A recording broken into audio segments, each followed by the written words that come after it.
ఈరోజు scholarship profile ఏ విధంగా download చేసుకోవాలన్నది ఈ వీడియో ద్వారా చూద్దాం. ముందుగా అందరూ కూడా www.srujanvani.orgకి వెళ్తారు. వెళ్ళంటే మనకి సృజనవాణి మెయిన్ వెబ్సైట్ వచ్చేసి ఇలాగుంటుంది.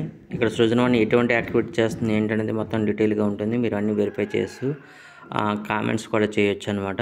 సో ఇప్పుడు మనం స్కాలర్షిప్ కోసం చూస్తున్నాం కాబట్టి స్కాలర్షిప్ క్లిక్ చేయగానే మనకి స్కాలర్షిప్ వెబ్సైట్ ఓపెన్ అవుతుంది. యాప్ ప్రతి ఒక్కరు కూడా స్టూడెంట్ సైన్ విత్ గూగుల్ ఉంది కదా, ఈ క్లిక్ చేయాలి.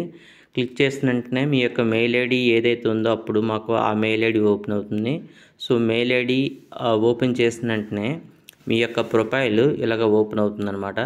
సో ప్రొఫైల్ పైన క్లిక్ చేసిన వెంటనే మీ యొక్క ఫోటో అది ఓపెన్ అవుతుంది. అయితే ఫోటో ఈ సైన్ ఉంటుంది అనమాట. ఇలాగా మీ డీటెయిల్స్ అన్నీ చెక్ చేసుకుంటారు.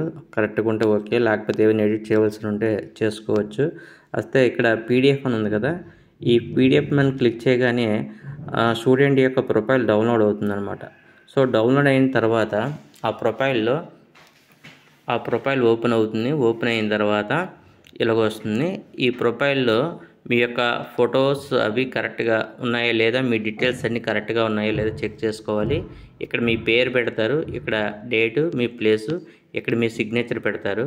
పెట్టిన తర్వాత మనకి మళ్ళీ వెబ్సైట్లో అప్లోడ్ చేయవలసి ఉంటుంది.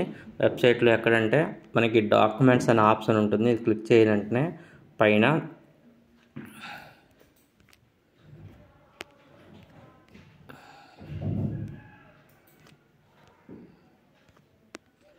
ఇక్కడ డాక్యుమెంట్స్ అనే ఆప్షన్ ఉంది కదా, ఈ ఆప్షన్ క్లిక్ చేసిన వెంటనే అప్లోడ్ డాక్యుమెంట్స్.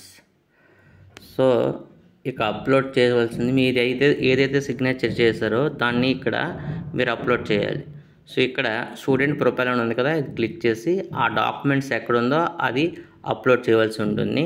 సో ఈ విధంగా ప్రాసెస్ చేయాలి. ఇది మీడియాలోనా, ఫోటో తీయాలా, లేకపోతే ఏంటని అడుగుతుంది. మీడియా అంటే ఆల్రెడీ మీరు మీ మొబైల్ ఉంటే తీయవలసి ఉంటుంది, లేదా ఎక్కడుందో చూసుకొని చేయవలసి ఉంటుంది అనమాట. సో ఈ విధంగా మీరు ఈ డాక్యుమెంట్స్ని అప్లోడ్ చేయవలసి ఉంటుంది.